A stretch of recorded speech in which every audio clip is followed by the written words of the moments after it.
Hello, everybody, and welcome to Los Fanboys, the official movie and TV podcast of LRMonline.com.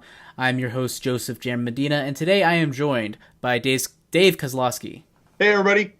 And today, for the first time on the video podcast, Sophia Rose. Hi, guys. So, yeah, first time on the video podcast, welcome. Thank you. But I also wanted to give an update that we're going to be changing the format slightly.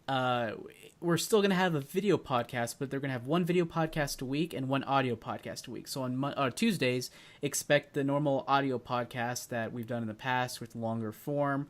And on Fridays, expect the topic of the week type thing. Like today, we're going to be talking about a specific topic for about 15 minutes or so. So we're kind of splitting the difference between what we did before and what we're doing now. So just thought we should let you know, because I know some of you have been talking or reporting to me about what your thoughts were on the podcast, and I very much appreciate that. So that's what we're going to do going forward, at least for now.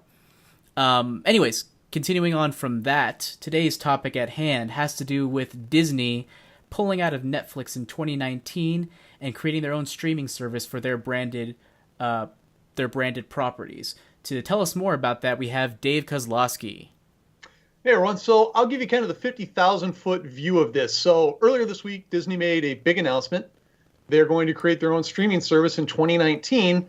And what that means is they're going to pull all of their media from services like Netflix. So all the movies like the Marvel and some of the Pixar movies are on Netflix are going to be removed in 2019. But there's some negotiations, so that may change. But the goal of it is for Disney to create a streaming service along with ESPN content to compete with the Hulus and Amazons and Netflix of the world. In a way, this is kind of a desperation move by Disney. And what I mean by that is Disney's trying to play catch up to the marketplace. Netflix, Hulu, Amazon, and other services are really dominating. They have these streaming services where people can watch the stuff at any time, any place, anywhere. And of course, with Disney, you still have to go to a movie theater. You still have to go to a particular cable channel at a particular time to catch a particular show unless you've DVR'd it. And I say this because back in 2008 and 2009, Disney bought a little company called Playdom, a social gaming company from Palo Alto, California. And the goal was Disney wanted to have presence in the social gaming world, like with Zynga and companies like that. So they dropped $680 million to buy this company and to start building out social media games. And it just didn't pan out. Disney didn't really have a strategy. They just wanted to play catch up and be able to compete or, be in position to compete with companies like Zynga. Well, Playdom is gone. Disney's moved on from that. And now they're trying to figure out with this streaming service whether or not that they can actually compete with established services like Netflix, Hulu, and Amazon. And we'll see going forward whether or not this is going to pan out for them. But I think what we are right now is at a really crucial point in the entertainment industry. And I'll speak to that a little bit more in just a minute. Back to you, Jammer. Well, it's funny that you say that you think this is more of a desperation type thing. I actually don't see this as something that's desperate on their part. What I see is that they're Disney. They know they have a big brand that speaks to a lot of people. I mean, they have their own expo, D23 Expo. That makes sense. Like, there are people who are willing to pay for this stuff. There are people who live the Disney lifestyle, if that's a thing. It is. I know plenty of people who fucking love Disney.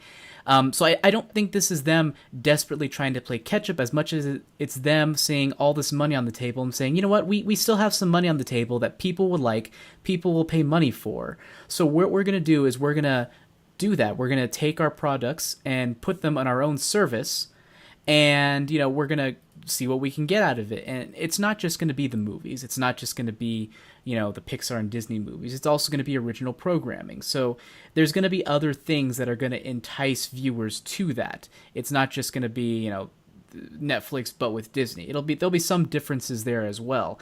And even Netflix recently, I'm looking at a report here that I wrote up earlier. Ted Sarandos, we know they've been seeing this move coming from studios for a long time. He said that he considered this to be a natural evolution of their strategy, and that's why they got into creating their original programming 5 years ago, because they knew that studios would someday realize, oh, I can get this by myself without this third party. So why would I do that when I could just, make my own and get all of the benefits. So I think it is a natural aspect, but that's not to say there aren't any negative repercussions to come of it. But before we get into that, I want to hear Sophia's opinion. What do you have to say about this?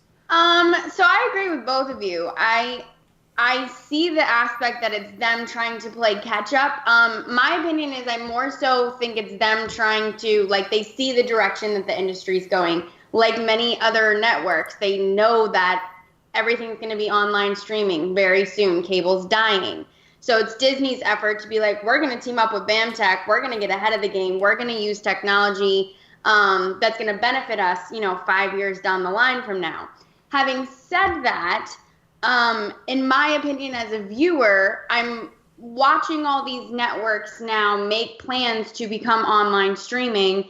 And then to me, that's defeating the purpose of online streaming, because the reason why cable is becoming obsolete is because it's easier for me to pay, $7.99 a month for one platform and maybe like $10.99 another for another platform, and then have everything that I need in those two platforms. I'm referring to Hulu and Netflix mostly.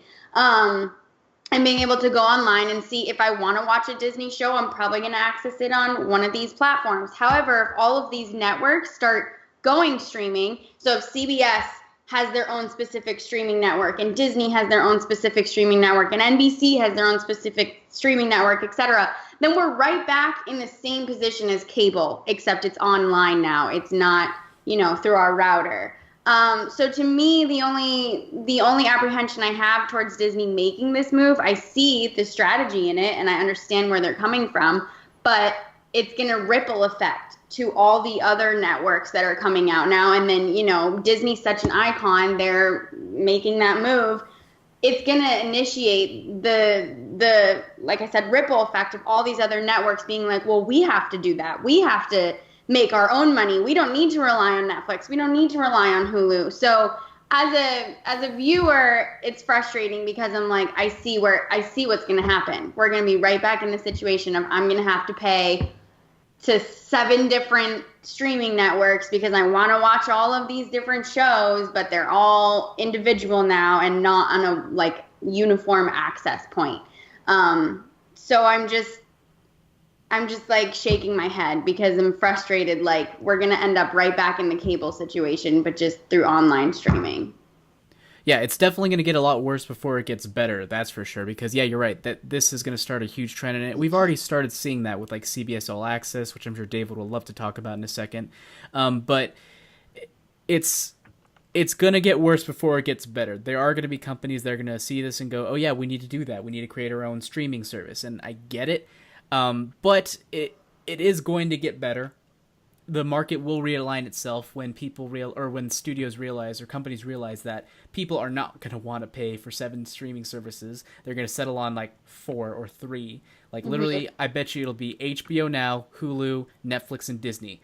Those will be the big ones. Beyond that, I'm not sure there's going to be any other ones that are going to survive. Disney is different because they are fucking Disney. Right. And I almost feel like that's the tipping point right there. But what do you think, David? Yeah, Disney is comfortable leading in film, right? That's their expertise, and that's why they bought Pixar and Marvel and Lucasfilm. They're comfortable in that leadership role. The problem is when it comes to technology and kind of cultural trends, not only is Disney, but really Hollywood as a whole is behind the curve. So if you remember back in the 90s when the internet exploded, everybody knew it was going to have a major impact on communication, business, education, but I doubt anybody thought little companies like YouTube and Google and Facebook would end up dominating pop culture the way they have. Hollywood was really late to that party, and really they still haven't entirely adapted to that. And then jump ahead, 2008, and the iPhone comes out, and then the iPad a little later. Again, a major shift in how people find and absorb media, and no one knew at the time how this would change until the point now where everything I do in my life is really connected to my phone or my tablet. Hollywood is just not there, but companies like Netflix and Hulu and Amazon have stepped in and they're dominating. They're the leaders. So what you're seeing here is Disney trying to not even reestablish their leadership. They're just trying to get where everybody else is.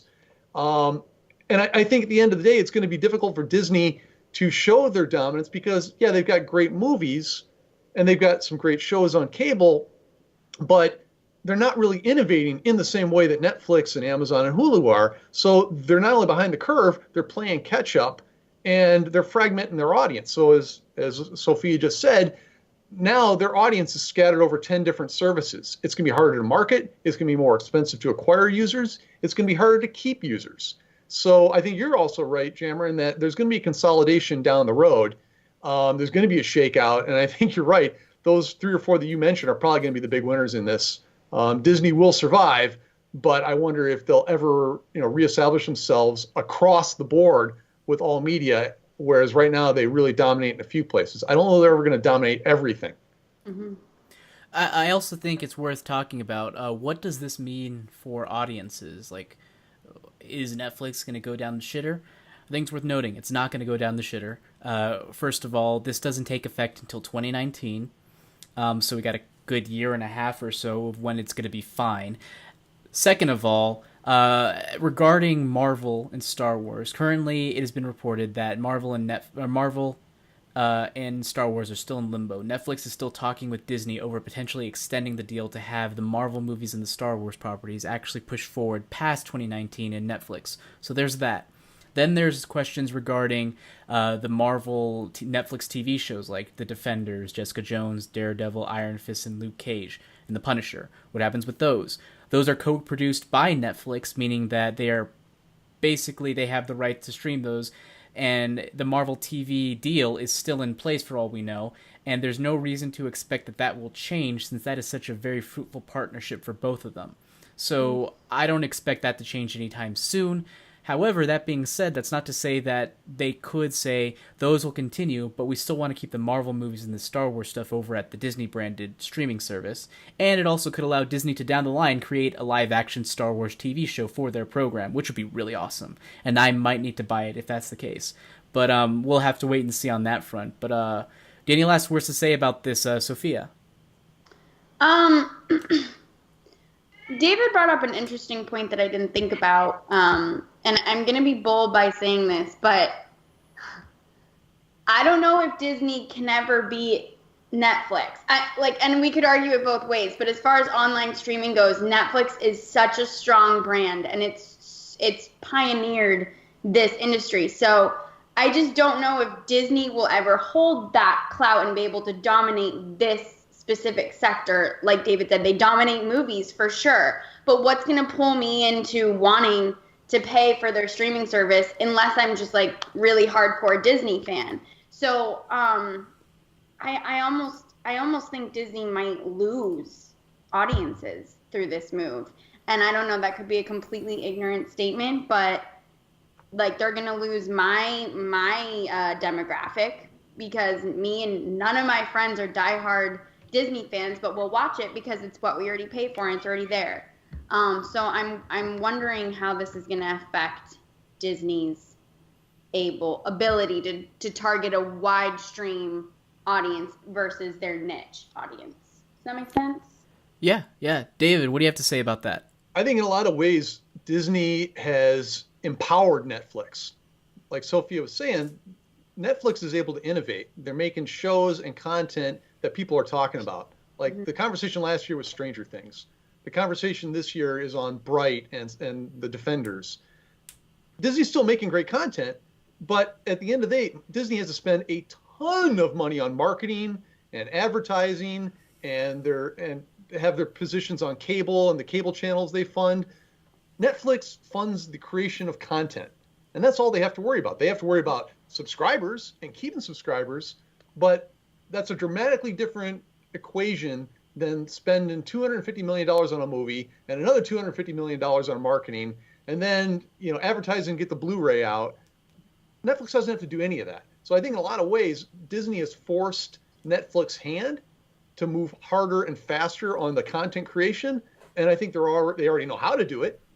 And if anything, I think this is going to empower and grow Netflix at a faster rate than they currently are on.